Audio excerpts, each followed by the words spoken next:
মানুষের সুবিধার কথা ভেবে পদক্ষেপ নিচ্ছে সরকার, বললেন প্রধানমন্ত্রী। ডাক ভবন ও ম্যাঙ্গো ট্রেন উদ্বোধন।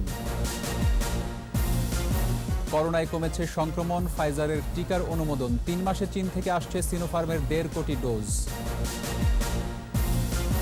ঘূর্ণিঝড় ইয়াসের প্রভাবে প্লাবিত উপকূল, সুন্দরবনের ক্ষয়ক্ষতির পরিমাণ জানতে কমিটি।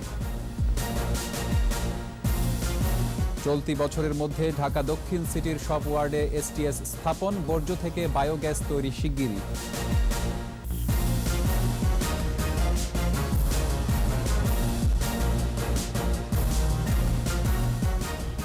শুনছিলেন ফার্স্ট সিকিউরিটি ইসলামী ব্যাংক লিমিটেড সংবাদ শিরোনাম। আমন্ত্রণ রাতের 21-এর সংবাদে, সাথে আছি রক্তিম ত্রিপুরা। দর্শক, 21 টেলিভিশনের সংবাদ একই সাথে সরাসরি দেখতে পাবেন আমাদের ফেসবুক পেজ www.facebook.com/2124 অনলাইনে। কারো পরামর্শে নয়, জনগণের সুবিধার কথা ভেবেই সকল পদক্ষেপ নেয় সরকার। দৃষ্টিনন্দন নতুন ডাক ভবনের উদ্বোধন করে প্রযুক্তি ব্যবহারের মাধ্যমে ডাক সেবাকে আরও উন্নত করার তাগিদ দিয়েছেন প্রধানমন্ত্রী শেখ হাসিনা। এছাড়া চাঁপায় নবাবগঞ্জ থেকে আম পরিবহনের জন্য স্পেশাল ট্রেনের উদ্বোধন করেন তিনি। সেবার মাধ্যমে সমগ্র বাংলাদেশকে রেলের আওতায় আনার পরিকল্পনার কথা জানান সরকার প্রধান। প্রণব চক্রবর্তীর রিপোর্ট। সাশ্রয়ী ও আরামদায়ক হয় জনপ্রিয় রেল ভ্রমণ। পদ্মা সেতু সহ চলমান প্রকল্পগুলো বাস্তবায়ন হলে রেল নেটওয়ার্কের আওতায় আসবে দেশের অনেক এলাকা। যোগাযোগ বাড়বে আঞ্চলিক ও প্রতিবেশী দেশগুলোর সাথে। পরিবেশ বান্ধব ও আরামদায়ক এরই অংশ হিসেবে মধুখালী থেকে কামারখালী হয়ে মাগুরা পর্যন্ত নতুন রেল লাইন নির্মাণ প্রকল্পের ভিত্তিপ্রস্তর স্থাপন করেন প্রধানমন্ত্রী। গণভবন থেকে ভার্চুয়ালি যুক্ত হয়ে এর উদ্বোধন করেন তিনি। এ সময় চাঁপাইনবাবগঞ্জ হতে ম্যাঙ্গো স্পেশাল ট্রেনেরও উদ্বোধন করেন প্রধানমন্ত্রী। বক্তব্যে সমগ্র বাংলাদেশকে রেলের আওতায় আনার বিভিন্ন পরিকল্পনার কথা জানান প্রধানমন্ত্রী। একদিকে ব্যবসা বাণিজ্য যেমন চলে, অপরদিকে মানুষের যাতায়াতও সহজ হয়, সেদিকে লক্ষ্য রেখে রেলকে আমরা গুরুত্ব দিই। পদ্মা সেতু পার হয়ে ভাঙ্গার থেকে যেমন একদিকে আমরা যশোর হয়ে খুলনা পর্যন্ত যোগাযোগ করব, আর অপরদিকে সোজা বরিশাল হয়ে আমরা যে নতুন নৌবন্দর করেছি পায়রা পর্যন্ত আমরা রেল লাইন নির্মাণ করব। শেখ হাসিনা বলেন, বিএনপি জামাত জোট সরকারের আমলে রেলের উন্নয়ন হয়নি, হয়েছে ধ্বংস, যার মাসুল দিতে হচ্ছে দেশের জনগণকে। অন্যের পরামর্শ নিয়ে আমরা চলি না। বাংলাদেশটা কিভাবে চলবে, উন্নত হবে, বাংলাদেশের মানুষের ভাগ্য কিভাবে পরিবর্তন হবে, বাংলাদেশের কিভাবে উন্নতি হবে, আমরা সেটাকেই গুরুত্ব বেশি দিই। এর আগে 91 কোটি 73 লাখ টাকা ব্যয়ে আগারগাঁওয়ে নির্মিত 14 তলা নতুন ডাক ভবনের উদ্বোধন করেন প্রধানমন্ত্রী।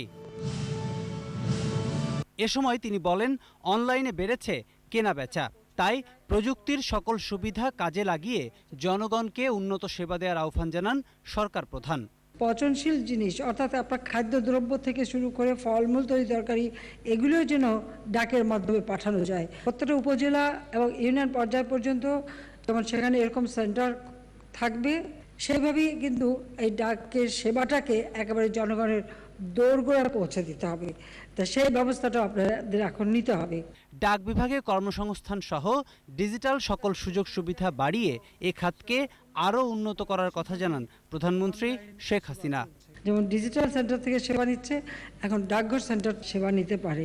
প্রণব চক্রবর্তী, 21 টেলিভিশন, ঢাকা। চীন থেকে সিনোফার্মের 1.5 কোটি ডোজ টিকা কেনার প্রস্তাব অনুমোদন করেছে সরকারি ক্রয় সংক্রান্ত কমিটি। প্রতি ডোজের দাম পড়বে $10। আগামী 3 মাসে 50 লাখ করে টিকা আসবে। এদিকে দেশে ফাইজারের টিকা জরুরি ব্যবহারে অনুমোদন দিয়েছে ওষুধ প্রশাসন অধিদপ্তর। আর কোভ্যাক্সের মাধ্যমে ফাইজারের লাখেরও বেশি টিকা আসছে আগামী রোববার।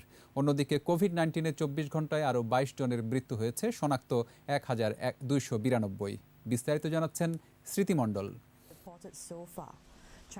অর্থমন্ত্রী আ.হ.ম মোস্তফা কামালের সভাপতিত্বে ক্রয় সংক্রান্ত মন্ত্রিসভা কমিটির ভার্চুয়াল বৈঠক। চীন থেকে 1.5 কোটি ডোজ টিকা কেনার প্রস্তাব অনুমোদন হয় কমিটির এই বৈঠকে। কোভিড-19 রিলেটেড লাগগুলো যেগুলো মন্ত্রণালয় করতে পারে সেগুলো মন্ত্রণালয়কে দায়িত্ব দিয়ে দিয়েছি। আমরা ইকোনমিক অ্যাফেয়ার্স কমিটি থেকে আমরা সেই অনুমোদন দিয়েছি এবং তারা এখন অনুমোদন, তারা নিজেরাই এগুলো প্রস্তুত করতে পারে। বৈঠক শেষে মন্ত্রিপরিষদ বিভাগের অতিরিক্ত সচিব শাহিদ আক্তার জানান, প্রতি ডোজের দাম পড়বে $10 মার্কিন। জুন, জুলাই ও আগস্ট আগামী এই 3 মাসের শেষ দিকে 50 লাখ ডোজ করে টিকা আসবে। জুন, জুলাই, আগস্ট এই সময়ে চীনের সিনোফার্ম কর্তৃক প্রতি মাসে 5 মিলিয়ন অর্থাৎ 50 লক্ষ ডোজ SARS-CoV-2 ভ্যাকসিন সরবরাহ করা হবে। প্রতি ডোজ ভ্যাকসিনের মূল্য $10 মার্কিন। ভ্যাকসিনের মূল্য দাঁড়াবে $150 মিলিয়ন মার্কিন। আর বাংলাদেশি টাকায় 1,267 কোটি 50 লক্ষ টাকা। এদিকে স্বাস্থ্য অধিদপ্তরের দেয়া তথ্য বলছে, সংক্রমণের 446তম দিনে 24 ঘন্টায় কোভিড-19 মারা গেছেন 22 জন। মোট মৃত্যু 12,480।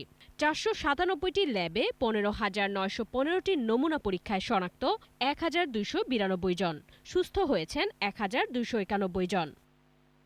পরীক্ষার বিপরীতে দৈনিক সংক্রমণ হার আগের দিনের চেয়ে কমে হয়েছে 8.12%। সুস্থতার হার 92.47 ও মৃত্যু 1.57%। করোনায় পুরুষ মৃত্যু হার 72.27% এবং নারী 27.73%। দেশে এ পর্যন্ত করোনা পরীক্ষা হয়েছে 58,87,268 জনের। সংক্রমণ বাড়লে সীমান্ত এলাকায় লকডাউন হতে পারে জানিয়েছেন হেলথ ডিজি। সীমান্ত এলাকার যে সমস্ত জায়গাগুলোতে অতি বেশি সংক্রমণ আছে সেই সমস্ত জায়গাগুলোতে কিন্তু আমরা লকডাউন করে দিই। এদিকে দেশে চতুর্থ ভ্যাকসিন হিসেবে ফাইজারের টিকা জরুরি ব্যবহারের অনুমোদন দিয়েছে ওষুধ প্রশাসন অধিদপ্তর। 12 বছরের বেশি বয়সী সবাই এই টিকা নিতে পারবে। প্রথম ডোজ নেয়ার 3 থেকে 4 সপ্তাহ পর নেওয়া যাবে দ্বিতীয় ডোজ। স্মৃতি মণ্ডল, একুশে টেলিভিশন, ঢাকা। ঘূর্ণিঝড় ইয়াস এর প্রভাবে বাঁধ ভেঙে দেশের উপকূলীয় অঞ্চলের বিভিন্ন স্থান প্লাবিত হয়েছে। পানিবন্দী কয়েক লাখ মানুষ। ক্ষতিগ্রস্ত হয়েছে বেড়িবাঁধ, সড়ক ও ফসলি জমি। ভেসে গেছে মাছের ঘের। এদিকে সুন্দরবনের ক্ষয়ক্ষতির পরিমাণ জানতে তদন্ত কমিটি গঠন করেছে বন বিভাগ। প্রতিনিধিদের সহায়তায় মাসুমা লিসার রিপোর্ট। সাতক্ষীরার 7 উপজেলার মধ্যে 6টি উপজেলার শতাধিক গ্রাম প্লাবিত হয়েছে। সবচেয়ে বেশি ক্ষতিগ্রস্ত হয়েছে সুন্দরবন সংলগ্ন আশাশুনি ও শ্যামনগর। বিভিন্ন এলাকায় উপকূলীয় বাঁধ ভেঙে বিস্তীর্ণ এলাকা প্লাবিত হয়েছে। ভেসে গেছে মাছের ঘের, কাঁকড়া খামার, ফসলি জমি ও সুপেয় পানির পুকুর। ভেঙেছে কপোতাক্ষ ও খোলপেটুয়া নদীর পাশের বেড়িবাঁধের 17 জায়গা। এছাড়া 35 কোটি টাকার মাছের ক্ষতি হয়েছে। অসম্ভব জোয়ার উঠেছে, এই জোয়ারে মোটে থাকাবার কোনো রাস্তা নেই। বেশ কিছু জায়গায় জলাবদ্ধ হয়েছে এবং সেই মানুষগুলোকে আশ্রয় কেন্দ্রে নিয়ে আসা হচ্ছে। বাগেরহাটে পূর্ব সুন্দরবনের 19টি জেটি, 6টি জলযান, 2টি গোলঘর, 1টি ফুট রেল, 1টি ওয়াচ টাওয়ার, 4টি স্টাফ ব্যারাক ও 1টি রেস্ট হাউস ক্ষতিগ্রস্ত হয়েছে। সুন্দরবন থেকে 2টি এবং লোকালয় থেকে 2টি হরিণের মৃতদেহ উদ্ধার করা হয়েছে। ক্ষতিগ্রস্ত হয়েছে করমজল বন্যপ্রাণী প্রজনন কেন্দ্রের 2টি কুমিরের শেড। এই হিসেবে পূর্ব সুন্দরবন বিভাগের অন্তত 60 লক্ষ টাকার ক্ষয়ক্ষতি হয়েছে। আমরা এখন সব জায়গায় যেতে পারি না, প্রবল স্রোত এবং বাতাসের প্রচন্ড বেগে সব জায়গায় এখনো যাওয়া সম্ভব হয়নি। তো আমরা এগুলা পরিস্থিতি স্বাভাবিক হলে আমরা আরো খোঁজখবর নিলে হয়তো পূর্ণাঙ্গ তথ্য দিতে পারবো। পটুয়াখালী পানি উন্নয়ন বোর্ড জানায়, নতুন এবং পুরাতন মিলিয়ে পটুয়াখালী ও কলাপাড়া জোনের আওতায় 56 কিলোমিটার বেড়িবাঁধ ক্ষতিগ্রস্ত হয়েছে। 7,085টি মাছের ঘের ও পুকুর ক্ষতিগ্রস্ত হয়েছে। চিংড়ি ঘের, পুকুর, পোনা উৎপাদনকারী হ্যাচারির মোট 55 কোটি টাকার ক্ষতি হয়েছে বলে জানিয়েছে জেলা মৎস্য কর্মকর্তা। এদিকে ঘূর্ণিঝড় ইয়াসের প্রভাবে পদ্মা নদী উত্তাল থাকায় আজও শিমুলিয়া বাংলাবাজার নৌরুটে ফেরি সহ সকল ধরনের নৌযান চলাচল বন্ধ রয়েছে। দুর্ঘটনা এড়াতে নদীতে 2 নম্বর সতর্ক সংকেত জারি করা হয়েছে। ত্রাণ সহায়তা নয়, দ্রুত স্থায়ী বেড়িবাঁধ নির্মাণের দাবি জানিয়েছে উপকূলবাসী। মাসুমা লিসা, একুশে টেলিভিশন। চলতি বছরের মধ্যেই ঢাকা দক্ষিণ সিটি কর্পোরেশনের বাকি 53টি ওয়ার্ডে অন্তর্বর্তীকালীন বর্জ্য স্থানান্তর কেন্দ্র STS স্থাপন করা হবে জানিয়েছেন মেয়র ব্যারিস্টার শেখ ফজলে নূর তাপস। আর মাতুয়াইলে বর্জ্য শোধনাগার থেকে বায়োগ্যাস তৈরির পরিকল্পনা বাস্তবায়নও দ্রুত শুরু হবে। মাহমুদ হাসানের রিপোর্ট। মাতুয়াইল ল্যান্ডফিল্ড রাজধানীর বর্জ্য শোধন করে বায়োগ্যাস সহ বিভিন্ন উপাদান উৎপাদনের জন্য ঢাকা দক্ষিণ সিটি কর্পোরেশনের একটি পরিকল্পনা। বাসাবাড়ি থেকে বর্জ্য সংগ্রহ করে প্রথমে নেওয়া হয় অন্তর্বর্তীকালীন স্থানান্তর কেন্দ্রে, সেখান থেকে তা নেওয়া হচ্ছে মাতোয়াইল ল্যান্ডফিল্ডে। তবে এখানেও পর্যাপ্ত স্থান সংকুলান না থাকায় সেখানে বর্জ্য পুড়িয়ে বায়োগ্যাস উৎপাদনের পূর্ব পরিকল্পনা শীঘ্রই বাস্তবায়ন করার সিদ্ধান্ত নিয়েছে ডিএসসিসি। বায়োগ্যাস প্ল্যান্ট, জৈব সার, চিকিৎসা বর্জ্য এগুলা করার আমরা পরিকল্পনার মধ্যে আছে। আমরা যে বর্জ্য থেকে যে গ্যাসটা উৎপাদন হয় বা হবে, ওটার একটা প্রক্রিয়া হবে যেটা ব্যবহার করা যাবে। নগরের মেডিকেল বর্জ্য অপসারণ এখনও বড় চ্যালেঞ্জ বলে জানান দক্ষিণ সিটির এই কর্মকর্তা। স্যানিটাইজার, মাস্ক বা যেটি আছে আমরা নির্দিষ্ট করতে পারছি না যে কোনটা করোনার বর্জ্য, কোনটা করোনার বর্জ্য না। বাসা থেকে গৃহস্থালী যে বর্জ্যগুলো একসাথে চলে আসতেছে, এটা আমরা আলাদা করতে পারছি না। এটা একটা বড় চ্যালেঞ্জ।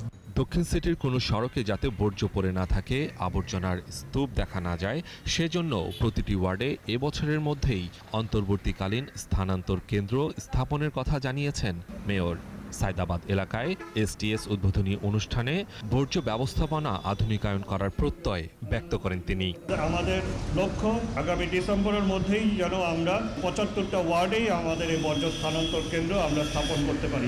দক্ষিণ সিটির ১০৭ বর্গমাইল এলাকায় প্রতিদিন উৎপাদন হয় প্রায় ২ থেকে ৩ হাজার মেট্রিক টন বর্জ্য। মাহমুদ হাসান, একুশে টেলিভিশন, ঢাকা।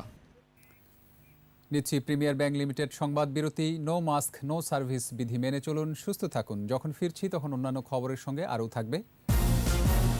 ভারতে কিশোরী নির্যাতনের ঘটনায় জড়িত টিকটক বাবু শনাক্ত, ফিরিয়ে আনা হচ্ছে দেশে। আমন্ত্রণ আবারও রাতের ২১-এর সংবাদে। ২০০২ সালে সাতক্ষীরায় তৎকালীন বিরোধী দলীয় নেতা বর্তমান প্রধানমন্ত্রী শেখ হাসিনার গাড়ি বহরে হামলার মামলায় বিভিন্ন মেয়াদে সাজাপ্রাপ্ত ৭ জনের হাইকোর্টের দেয়া জামিন স্থগিত করেছে চেম্বার আদালত। গত ২৫ মে বিচারপতি মোস্তফা জামান ইসলাম ও বিচারপতি মোহাম্মদ ইকবাল কবিরের ভার্চুয়াল হাইকোর্ট বেঞ্চ তাদের জামিন দিয়েছিলেন। এর আগে হাইকোর্টে জামিন আবেদন করেছিলেন সাতক্ষীরা জেলা আইনজীবী সমিতির সাবেক সাধারণ সম্পাদক অ্যাডভোকেট আব্দুস সাত্তার সহ ১৮ আসামি। এর মধ্যে ৭ জনকে জামিন দিয়ে তাদের আপিল ৪ দিনের মধ্যে নিষ্পত্তির নির্দেশ দিয়েছিলেন হাইকোর্ট। বাকিদের বিষয়ে আদেশের জন্য রোববার দিন ধার্য করা হয়েছে।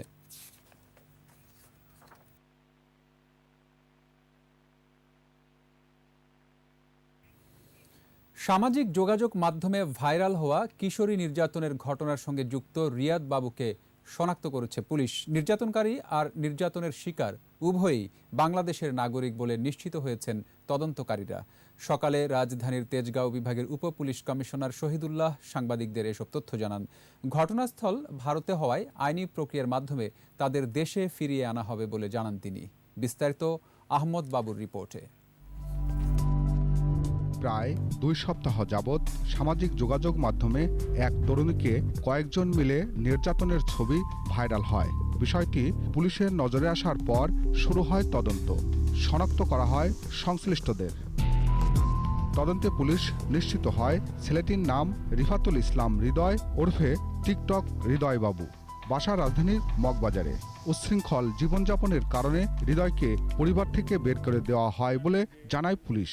মেয়েটি সৌদি আরবে যাবেন এই মর্মে সমস্ত কাগজপত্র রেডি করার জন্য কাজ করতেছিলেন, কিন্তু এখন তিনি ইন্ডিয়ার একটি জায়গায় অবস্থান করছেন। যে ছেলেটাকে নির্যাতনকারীর ভূমিকায় দেখা যাচ্ছে আরও ৩টি ছেলের সঙ্গে, তার বাড়ি মগবাজার।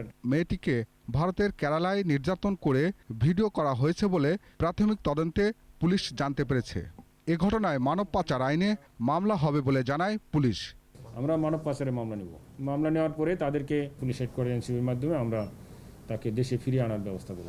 অন্য নির্যাতনকারীরা বাংলাদেশ না ভারত, কোন দেশের নাগরিক তা শনাক্তের কাজ করছে পুলিশ। ২ বছর থেকে মেয়েটা পরিবার থেকে যোগাযোগ বিচ্ছিন্ন। আহমদ বাবু, একুশে টেলিভিশন, ঢাকা। ইউরোপীয় দেশগুলোতে $200 মিলিয়ন বেশি শাকসবজি ও ফলমূল রপ্তানি করা সম্ভব বলে জানিয়েছেন কৃষিমন্ত্রী ডক্টর আব্দুর রাজ্জাক। বৃহস্পতিবার দুপুরে কৃষি মন্ত্রণালয়ে এক অনুষ্ঠানে মন্ত্রী বলেন, করোনা পরিস্থিতিতে এ বছর লক্ষ্যমাত্রার চেয়ে বেশি কৃষিপণ্য রপ্তানি হয়েছে। খাদ্য সংকট এক সময়ে চরম আকার ধারণ করতে উল্লেখ করে কৃষিমন্ত্রী জানান, বর্তমানে দেশে কোনো খাদ্য সংকট নেই। কৃষিখাতকে আধুনিকায়ন করার ক্ষেত্রে ব্যাংক লোন সহ কিছু প্রতিবন্ধকতা আছে স্বীকার করে সেগুলো দূর করতে মন্ত্রণালয় ও অন্যান্য সংস্থার সাথে আলোচনা চলছে বলেও জানান মন্ত্রী।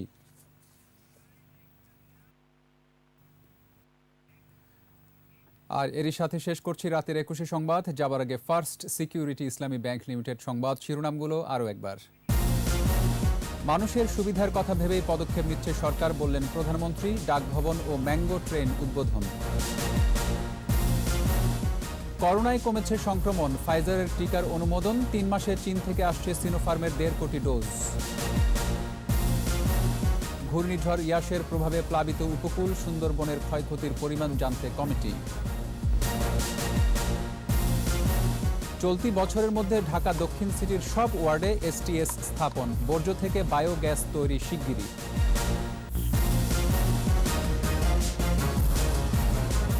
সর্বশেষ খবর জানতে ডায়াল করুন 2021 নম্বরে আর ভিজিট করুন ekushe-tv.com ওয়েবসাইটে। এছাড়া ফেসবুকে লগ ইন করতে পারেন facebook.com/ekushe24 অনলাইনে। একুশের খবর দেখুন, একুশের সাথেই থাকুন। স্বাস্থ্যবিধি মেনে চলুন, সুস্থ থাকুন।